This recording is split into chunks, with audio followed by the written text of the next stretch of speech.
Aerox B2 mga bok, to throttle body cleaning natin. Pakita ko sa inyo kung paano tayo mag throttle body cleaning ng Aerox B2 mga bok. Siyempre, baklas kaha tayo mga bok para maganda yung galawan natin. Baklas natin tong gilid niya, kabilaan, tapos upuan, tsaka yung U-box mga bok. Tanggal natin yan para ma-access natin yung throttle body ng maayos.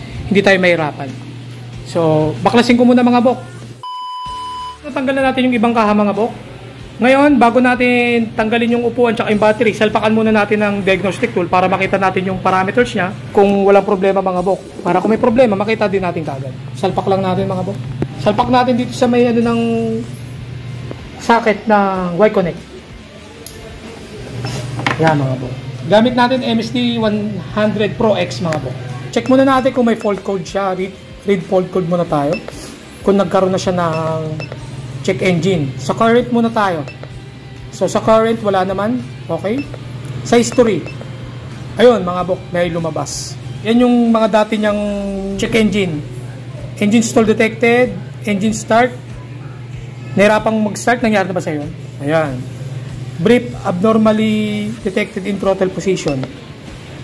Sensor. Na mayroon siya na-detect sa TPS mo na something na problema. Ano natin? Delete na natin. At least alam na natin yung history.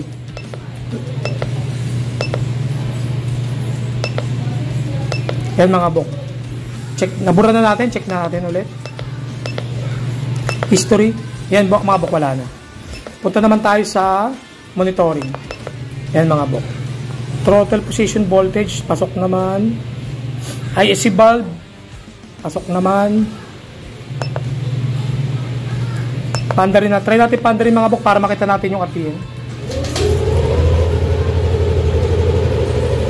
Yung RPM niya mga bok, ano naman, goods naman, 151617. Okay na yung ano niya. Yung buga ng injector, 2.5. Yan yung buga ng gasolina mga bok. Sensor, at least hindi negative, pasok. AFR, pasok naman. Patay muna natin. Punta tayo sa diagnostic. Throttle position, pasok naman, 17. Mamaya ayusin natin yan. ISC correction value. Tsaka ito. Ano natin yan. Ayusin din natin mamaya pagkatapos natin mag-throttle body cleaning. So, good sa mga bok. Baklasin na natin yung battery tsaka upuan. A few inches later. Tanggal natin yung battery tsaka upuan. Tanggalin natin itong hotel cable. 4 na alin mga bok. Tanggal na mga bok. Tanggalin lang natin yung kable sa pagkakapasok dun sa dito mga bok.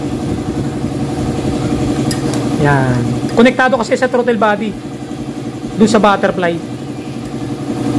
Yung bulb niya. Yan mga bok, tanggal na. Tanggalin natin tong hangin galing airbox.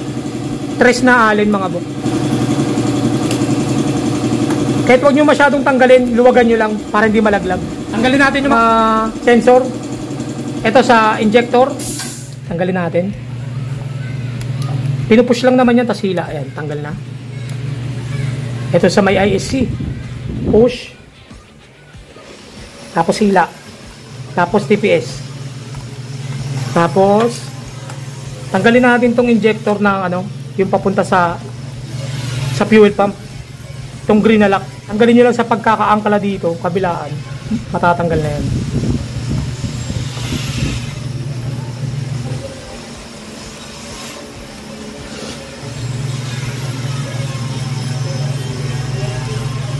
Yan mga bok, tanggal lang. Tapos pwede natin tanggalin to. Buka nyo lang yung sa ilalim. Yan. Pag buka nyo, hila nyo na yan. Yan, tanggal na mga bok. Sunod natin tatanggalin itong G's sa injector. Yan mga bok. Tandaan natin hilahin yung injector mga bok. Yan mga bok. Baka mawala yung o-ring mga bok ha. Tabi nyo lang. Tanggal nyo na yan mga bok. Pwede natin tanggalin yung buong throttle body. Ito yung mga bok, 2 5 na alin. Tanggalin natin. Mga bok, kahit magpalit yung 2 tornilyo na yan, okay lang kasi magkahaba naman sila. Kaya hindi kayo mag-aalala mga bok. Pagkatapos siya mga bok, mababaklasin natin yung throttle body mga bok. Dahan-dahan nyo lang angat. Yan. Tapos, ito yung hose. Medyo ano nyo lang, okay. Tanggal na mga bok. Yan, tanggal na mga buk. Tingnan nyo kung gaano kadumi yan mga buk, ang kapal. Yan. Okay. Takpan lang natin to ng basahan para hindi pasukan ng dumi. Yung butas na yan, sa ano na yan mga buk, combustion chamber na yan mga buk. Yan. Mamaya punasan din natin yan. Okay. Baklasin natin tong throttle body. Baklasin muna natin tong ano niya mga buk, ISC. Gamit tayo ng Philip na PH3. Tuktukin lang natin konti mga buk para magising yung ano, yung bolt. Yan, tanggalin natin. Gamit tayo ng impact para hindi bumilog. Yan mga buk, tanggal na. Yan yung diskarte natin para hindi mabilog mga buk. Tanggalin natin. Dahan-dahan, may spring yan mga buk. Dahan-dahan nyo lang tanggalin. Yan. Tignan nyo naman kung gaano kadumi ng mga buk. Yan, pati yung loob. Tanggalin natin. Sabi lang natin itong ISC. Tapos kunin nyo yung o-ring. Huwag nyo kakalimutan nyo, baka mawala. Sabi nyo lang. Tapos ito naman, tanggalin natin yung throttle body. 2.5 yan na alin na yan mga buk. Kabila. Okay. Yan mga buk, tignan nyo naman kung gaano kadumi. Tanggalin lang natin itong o-ring. Yan sobrang dumi na. Ito naman yung manifold mga buk, sobrang dumi. Nililinisin natin ngayon yan. Ang nililinis natin dyan mga buk, una, throttle body cleaner, tapos follow upan natin ng gasolina. Meanwhile, Buga na natin ng throttle body cleaner, CVT cleaner mga buk. Una natin manifold. Kahit wag nyo natanggalin yan mga buk, wag nyo lang pipipiin. Huwag nyo lang i-deform. Ingatan nyo lang. Ingat lang kayo mga buk. Patasikat sa mata ng CVT cleaner, throttle body cleaner mga buk. Masakit to. Matapang to mga buk. Yung mga buk, kita nyo naman yung dumi. Sobrang dumi. Ilang odo na itong motor mo? 26 po. 26,000 odo mga buk. First time mag-throttle body cleaning.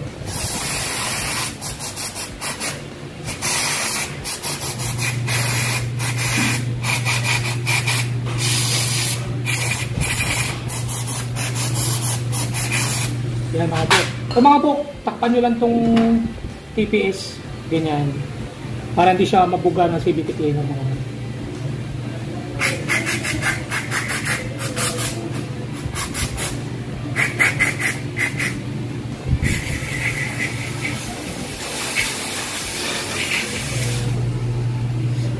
Dito tayo. Pangana. Grabe yung dumi.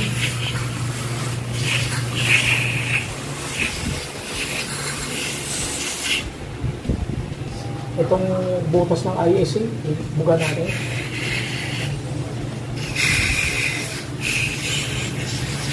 Itong sa ISC. Itong go spring. Okay. Follow upan natin ang gas. Pasadaan natin ang gasolina. Ito yung mga buko, binuusan pala namin ng gas, naglaglagan yung mga dumi. Diba?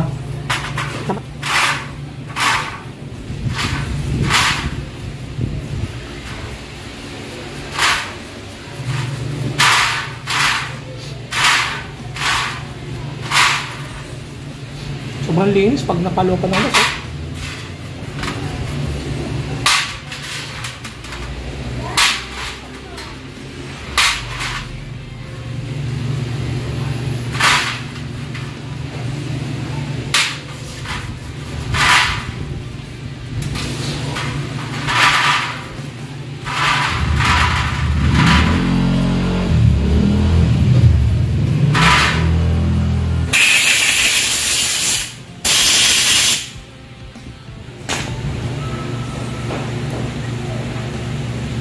Punasan lang natin yung mga o-ring.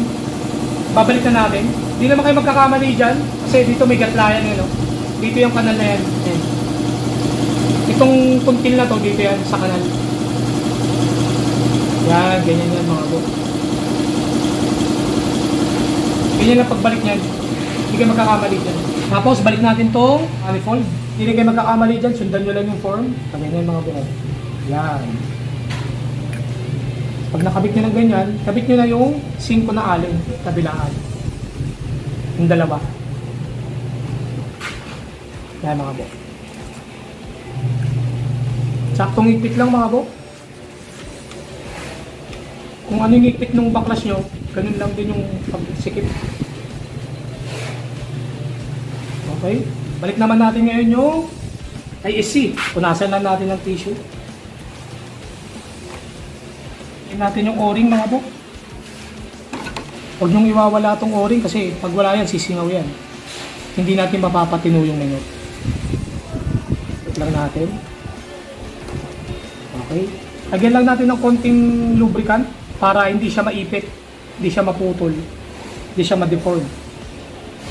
Tapos kabit natin to. Ito yung parang bulb na umiikot yan mga bok. Kung gaano yung clearance niya nung tinanggal nyo, ganun nyo lang din ibabalikan mga bok. Handaan nyo na lang. Kabit natin tong spring. Okay. So, di naman kayo magkakamali sa pagbabalik na ito mga bok kasi susundan nyo lang yung form nung butas, isusunod nyo dito. Okay?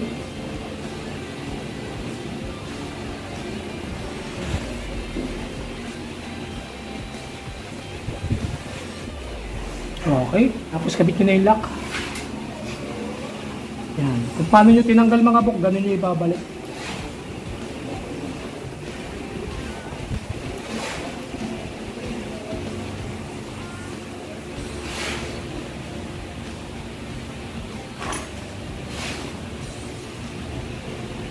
Higpitan natin. Okay. Pwede natin ibalik itong throttle body mga bok. Itong injector niya mga bok, pupunasan ko na lang ng tissue. Yan. Tapos lagyan natin ng langis itong o-ring para mamaya pag binalik natin siya, hindi siya maipit. Hindi tayo mahirapan magbalik. Kung paano natin tinanggal, ganun lang natin babalik. Kapit muna natin itong hose.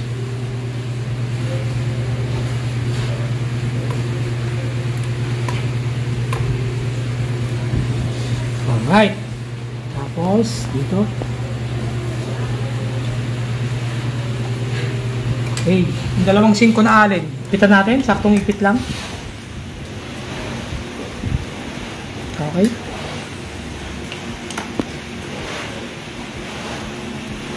Okay. Injector, kabit natin.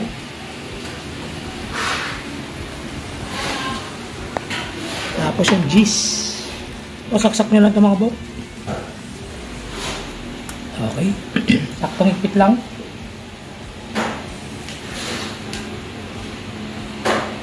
Okay. Higpit natin yung mga socket. Okay. Pag tumunog mga bok, nag-lock na yun. Okay. Ayun, tumunog na. Kabit natin itong throttle cable.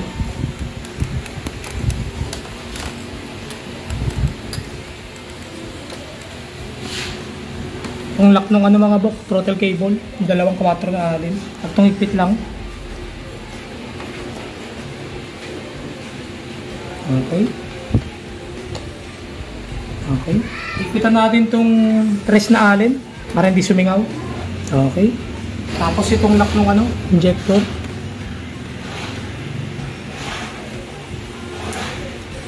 Balik lang natin. Okay. Okay. Tapos na mga bok. Balik na natin yung upuan.